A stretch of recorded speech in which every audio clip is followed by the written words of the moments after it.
Well, welcome to my book presentation here. As a matter of fact, I did publish this book in November 2010, so it's been around for quite some time. Well, welcome, Andy, and everybody else. You're just in time. And this book was my first book stemming from writings that I started between 2005 and 2009. And it stopped just before or just after the Obama election. So I talk about that. I talk about my impressions in Hong Kong. I talk about the usual things that poets write about: love, anger, injustice, what have you. But the very first poem that I wrote, and it's the first poem in the book, was one about my mother. Because it is a strange thing, to be halfway around the world and be far away from family, and far away especially from those who you're once the closest to. And so, let me start with reading that poem. And it's entitled Mama. The horned glasses, tortoise shell, bright and gleaming, were all that remained constant. A shuffle rather than stride, smooth cheeks caressed into distant lands' unknown plains, deep and wizened. Warm silica grin conceals the barbs in back, the varicose veins brightly garbed in uhuru kaftan. Of course, much has changed for the one whose baked cashew hue resembles mine. When I was a child, just before dark, she would read baby Yemi and me ancient tales of the mighty sun, the endless earth, the brilliance of the sky. Now it is I who sends these tales in electronic blips to an old woman separated from I by the setting sun, an endless ocean, and the vastness of the sky. And it gives you a lot to think about. Now, of course, my mother objected, not strenuously, to be called an old woman. She said she was just a very mature lady, and, I concurred. But it's very interesting. I mean, now I have my wife here. Hi, Jane, wait for the crowd. And we have our, almost 2-year-old son, so I do have family. And I have extended family here, Seth, Selena, this young fellow here, yes, that's you, Andy Barker, and David, and also Mike, and, yes, Henrik, and Beverly. You see a disproportionate number of, the audience today are people who I had to convince to come. But I'm glad they came. And we do support each other, not just as friends and family, but as a poetic community. I'll talk more about that in a moment. But let me share another poem with you. And this one came when I first was here. Maybe I'd been 6 months in Hong Kong. So I taught at a Christian school in Yuen Long. So my predecessor just invited me, hey, do you want to come to church? I said, okay, sure. But it was one of those services that was one of the, not strangest, but saddest services, because apparently my second service in, we learned that one of the young members of the congregation had died very suddenly. And for some reason, I just felt compelled to write a poem about this. Later on, when this poem was showed to this boy's parents, they said, this guy doesn't even know our son, and he captured him just like that. How did he do that? And to this day, I'm not sure how I knew, but you can sense a feeling amongst people, especially when they miss somebody who's dear to them. And I guess I just captured what I observed. And so this one, and I dedicated it to the deceased, for Caleb Jordan. Strange irony indeed, when the beloved young pass suddenly, leaving old and corrupt like I to linger. The first awareness in the house of the Lord, my first day there, was of his death. Pain, crackling, torn, emotional, through hushed pews, weeping women, worn-faced pastor, eyes welled red storm, mouth grim. But brothers, it was not all bitter, this feeling that cascaded through the crowded hall. All that loved him, from every one of God's nations, began to reweave broken strands, tales warmed by lights and love of the beauty, strength, and essential goodness of the man taken too soon, never forgotten. I saw, for next week's bulletin, a last picture. Eyes deep and kind, carriage tall and lean, visage lit with the blessing of a divine power, compassionate, serene, at rest, wearing a endearing aw shucks grin. I think I might have to go on to something a little bit lighter hearted. Oh, but I'm going to have to take a look because that next one is no longer. Well, okay. This one, though, I like this one because in about a year in, I decided I needed a barber. Now, you're taking a look at me and say, what hair do you have that you would need a barber? But it's always nice in Japan. Literally, I had to get the clippers and cut it myself. But after a while, it is quite nice to go to somewhere else and for an inexpensive price have them, cut your hair for you. And there's a couple of barbershops, especially for black hair in and around town. Some in Hong Kong, a couple in Hong Kong Island, but one in particular that a friend brought me to right in Mirador Mansion, run funny enough by Nigerians, my own kinfolk, So, and all for the price of $50, and endless conversations about either football or politics, So it's a one-stop shop. But what they also did in that shop was they had a couple of ladies around to do the hair of the women who came in.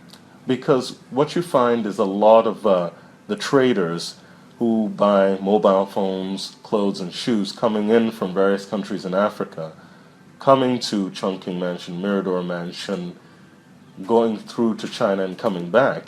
Well, along the way, you need to get your hair done. And there was this one lady in particular, Marie, a Togolese lady, who was just expert, whether it was men's braids, women's hair, she was just a magician. And so I dedicated this one for her because I was just amazed at her art. And this is the title of the poem, Weaving.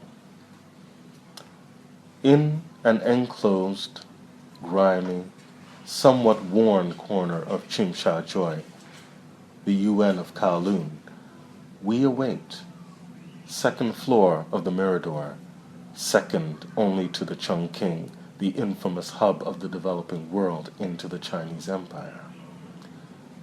The ineptly named mansions, with giant pastel hands for chairs, dacks, dark hair pieces, and brightly festooned boxes of plantain fufu for sale on the glass shelves. A ritual emerges, spun by Marie, the Togolese woman, curved and statuesque, whose skin shimmers, oil spill in the summer heat.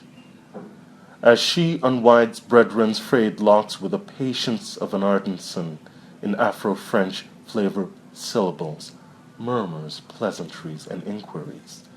begins to reform sleek rows of disciplined jet lattices on his crown. As I lounge and immerse myself with the lyrical lushness of Lauryn Hill on the screen overhead, conversations around peppered with piquant Akan, deep Ewe, peppery pidgin with the necessary English. A tiny hair shop, hidden from view as disparate black and brown strands are embraced by skillful hands and reshaped, an elegant tapestry through an art of weaving. Needless to say, I was impressed with what she could do with hair. At the same time, seeing her prices, I'm very glad that, all I needed was the Now, some of my other poems, and I had to choose carefully, because some are love poems, some are poems of anger.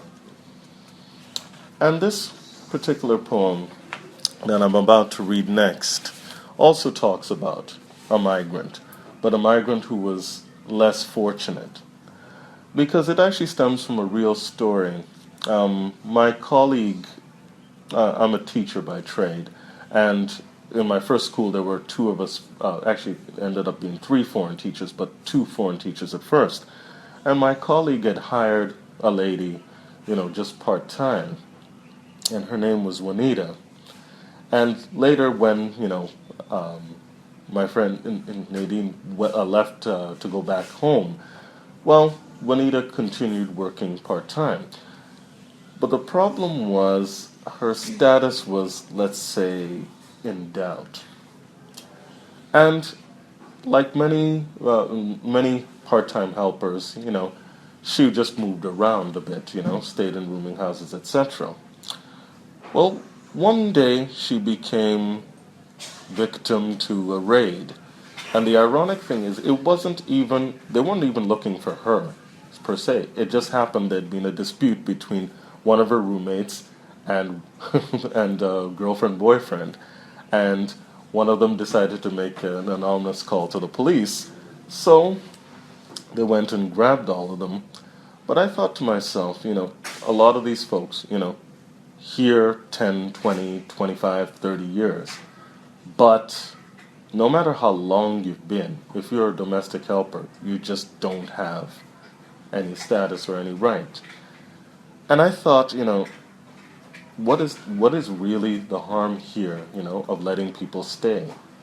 So I wrote this about, Juanita's particular situation, but the situation of domestic helpers, and as we found in the news, we get worse and more horrific stories each day.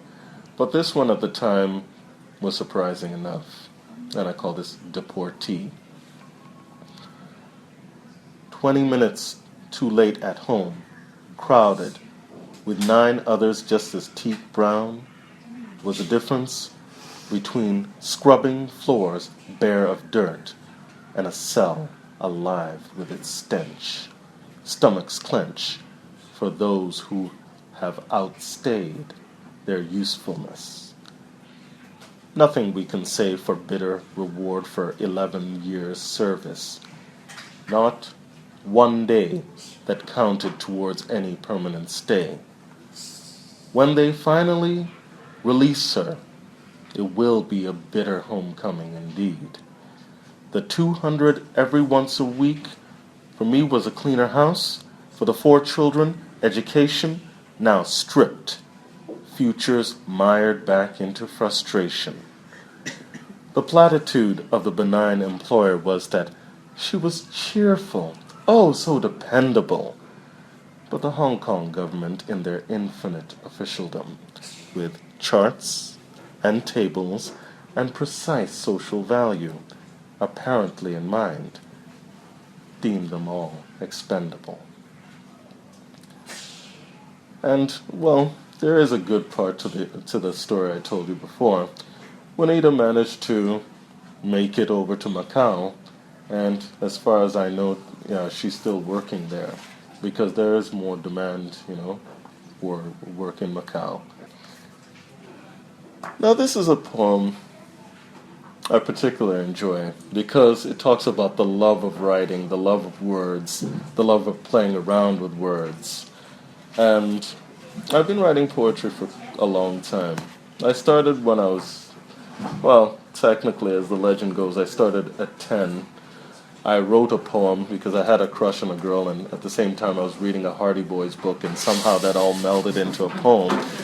But in all fairness, my grade 6 teacher did make everybody else write it out, so that was my first claim to fame. But I've been writing for a long time, and I don't think I'll ever stop because it's just a joy to write. Oh, by the way, if anybody's following, like I see you guys are, page 80 is where I'm going to next. There you go, bro. And this one is called Words on a Page.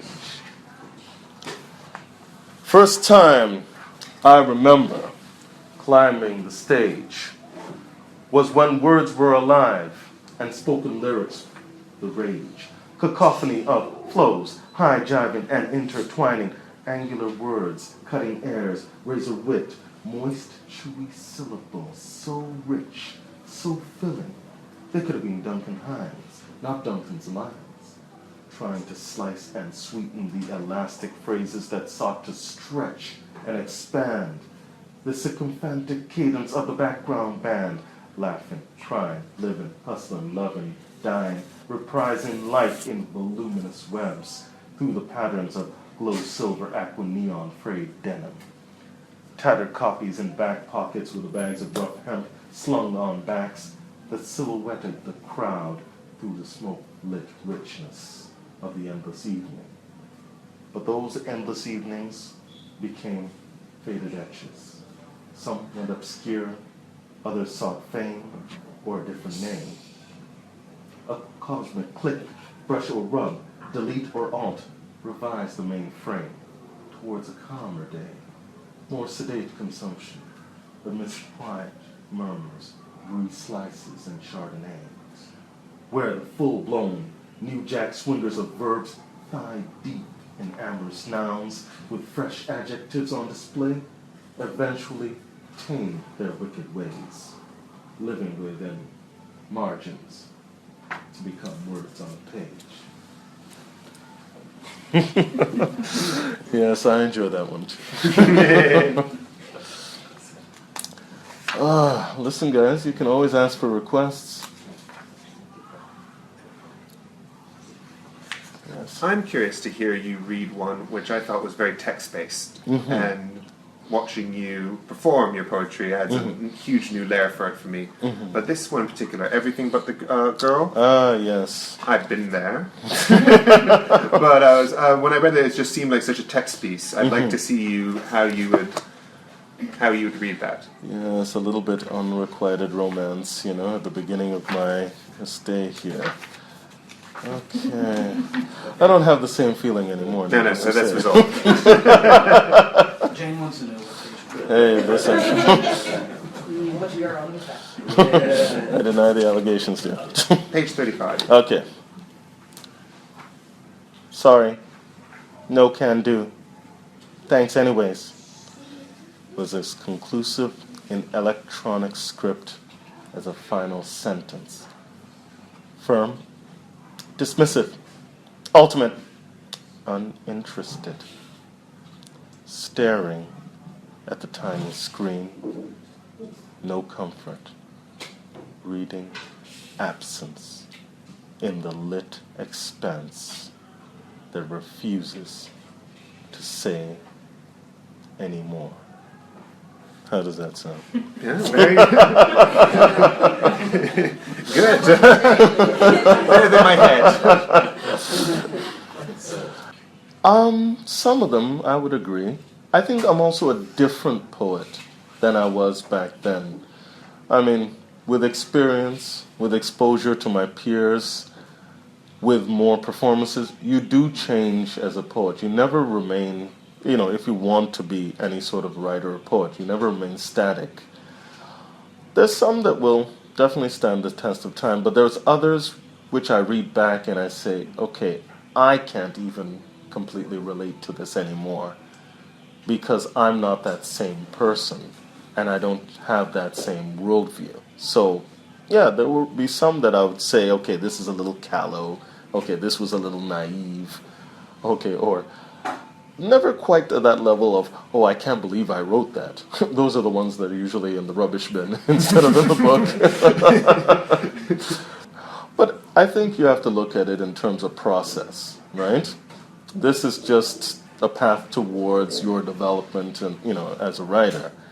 And however puerile, childish, uninformed it might seem to you now, you have to remember this is what you were and this is your growth since then. So, you know what? Steps towards. That's the way I look at it. I'm curious. Smoke Pearl. You chose that as your title. It's all Yes. your poems. Why did you choose it? And then I'd like to hear you read it. Oh, okay. Well, for several reasons. Number one, Hong Kong is described, sometimes as a pearl or the pearl of the Orient. But if you take a look, I'm sure this is fog this time, but usually it tends to be a mixture of, everything that the Pearl River Delta has to offer us, with fog, yes. So, smoked pearl. And, in a sense, I myself, to be just slightly narcissistic, might be considered a smoked pearl myself, so, it's so it's a sort of a blend of images, that was it were. And I just like this, yes, I'm sorry. Yes, funny enough, this was chosen by Jillian, we did discuss this, and it was of a Chinese artist looking at something Western, sort of a bridge between cultures, so that's how that came about. I think there's more of a description inside the jacket. But you wanted to hear Smoked Pearl, did you? Yeah. All right.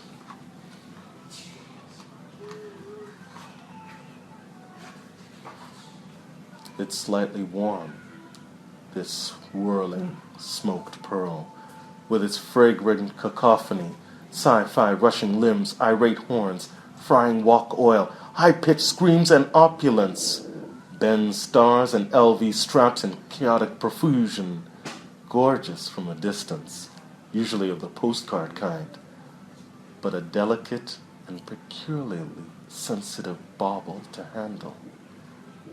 A humid patina of tropical dampness competes with a burnt haze, staining the luster of its face, continuously tumultuous as the fragrant pearls sheen.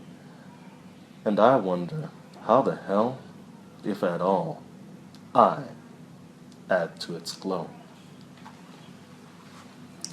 You always wonder that, though, especially as a foreigner coming into a new place, and especially as somebody who's lived in a place for quite some time, how you actually contribute to where you're at, rather than just exist. Do you consider yourself mostly a performance poet? How does it work creating a collection of poetry? How did you change your approach? I think I've always been more of a performer than a writer, but if you want to get your messages across to people who are not necessarily privy to your performances, you have to strike a balance between being articulate on the page and, articulating that message through performance. And it is a difficult balancing act. Most poets will tell you that they know poets who are amazing to read, but a little bit lackluster to watch.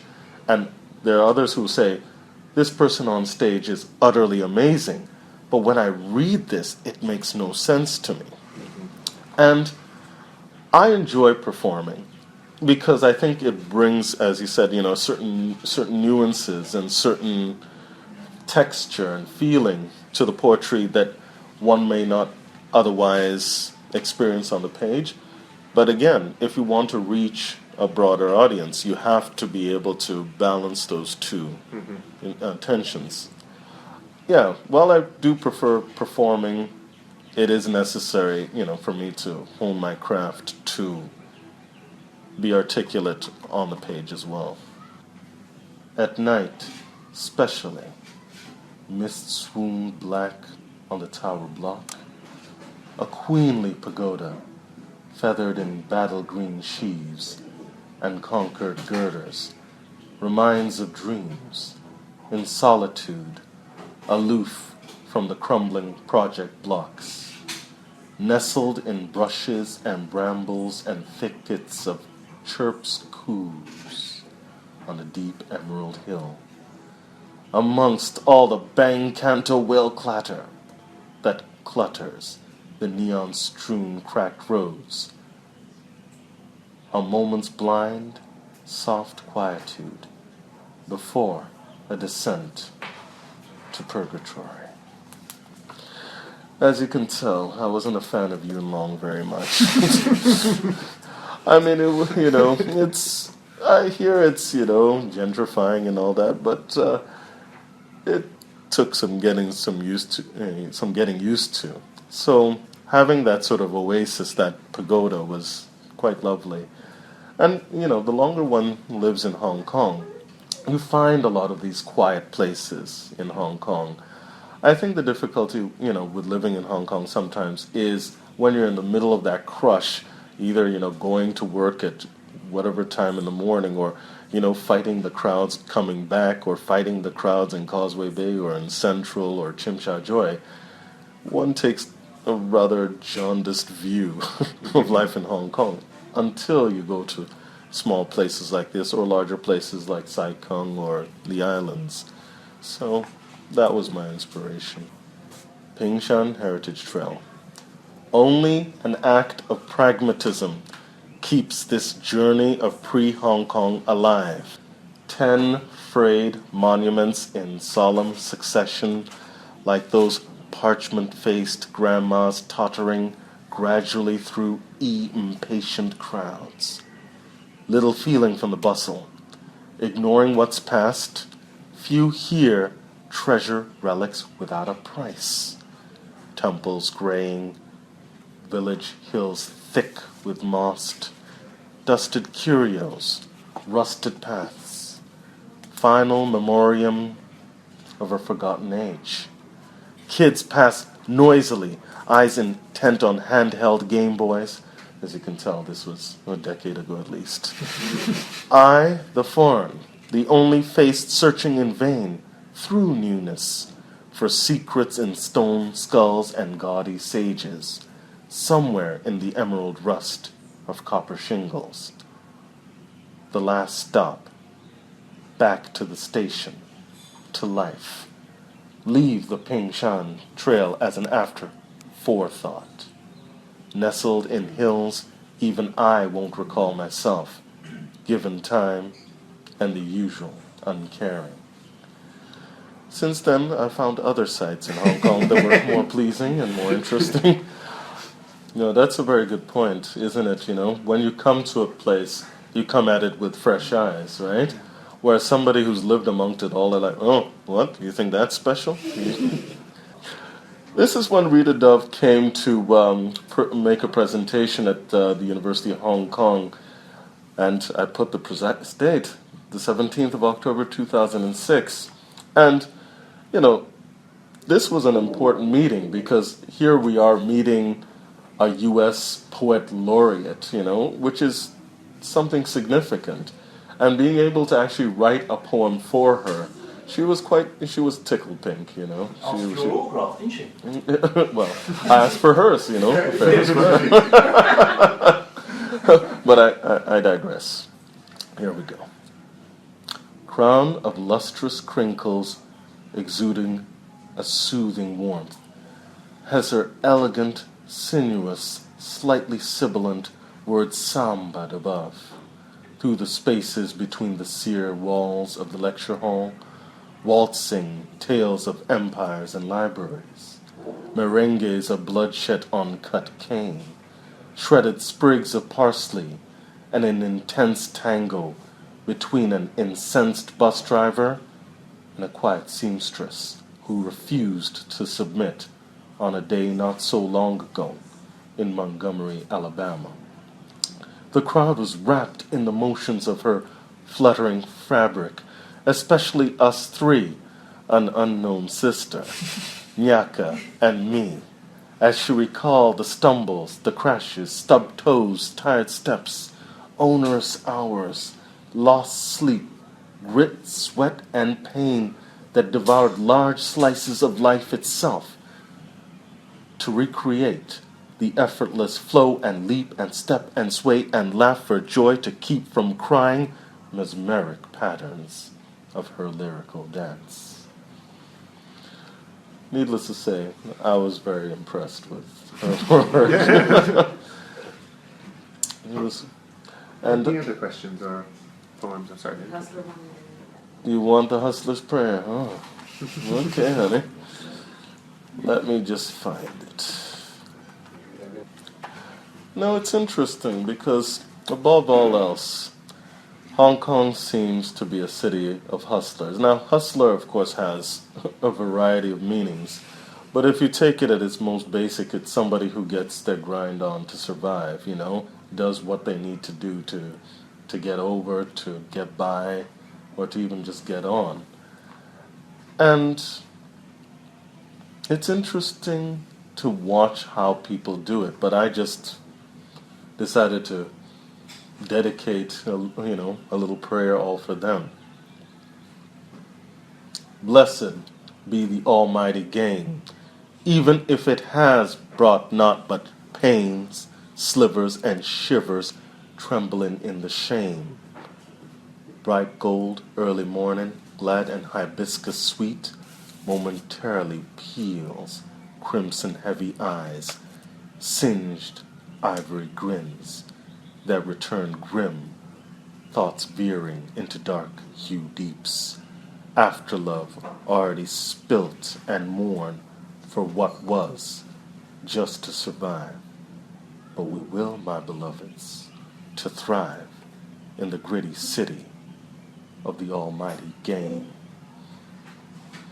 And of course, yes, it has a secondary meaning too, and it's observing people in the nightlife, the street life, and you can do it, far more easily, I think, in Hong Kong, in a sense, than you can in other places where, there's literally, you could be in physical danger. Whereas you go to, let's say, Wan Chai, Lan Kwai Fong, where have you, you have to be looking for trouble, but you still see the people who are in the midst of struggling to survive, whether, they're selling themselves, selling drugs, selling, fake DVDs and whatnot. And not enough people think about them too. We tend to think of, your ordinary worker, or your professional, the day-to-day people who make Hong Kong run.